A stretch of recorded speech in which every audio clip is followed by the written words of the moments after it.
शेतकरी काय म्हणतो, अरे यार मी 4 फवारे मारले ना असा भारी फ्लावरिंग आलं. गर्भधारणाच होईल नसेल तर कुठून येईल? डॉक्टर सिजेरियन कधी करेल? जर गर्भधारणा होईल असेल तर. गर्भधारणा होईल नाही सिजेरियन करून काय काढील? हा भीतीचा गोळा काढेल एखादा, बाकी काय काढील? म्हणजे डॉक्टर लोक येतात, कन्सल्टंट येतात आणि ते म्हणतात तुमच्या बागेला एवढा माल काढून दाखवतो, तेवढा करून दाखवतो, एवढी साईज करून दाखवतो, तेवढी साईज करून दाखवतो. ते सांगायची काही गरज नाही. बाळाचे पाय पाहिल्या कळतं या बाळाची साईज होईल का नाही होणार. हे जर शेतकऱ्याला कळलं तर त्याला कोणीही मूर्ख बनवू शकत नाही.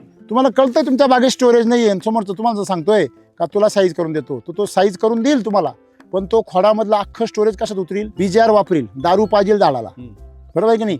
आणि दारू म्हणजे आपली दारू नाही, जसे उदाहरणार्थ जी आहे, ब्रासिल ऑइल्स आहे की नाही, नंतर तुमचं अनेक हार्मोन्स आहेत, त्या हार्मोनचे फुलं याची फवारे नाही का, ते फवारे देऊन खोडामधलं सगळं स्टोरेज तो कुठं वडील बाहेर. खोडकीड काय येते? बळच जेव्हा तुम्ही फुल सेटिंग करता, बळच जेव्हा तुम्ही साईज करायचा प्रयत्न करता, तेव्हा तुमचं खोड कमकुवत होतं आणि त्याच्यामध्ये पिन होल बरोबर येतो आणि त्याच्यामध्ये खोडकीड येते.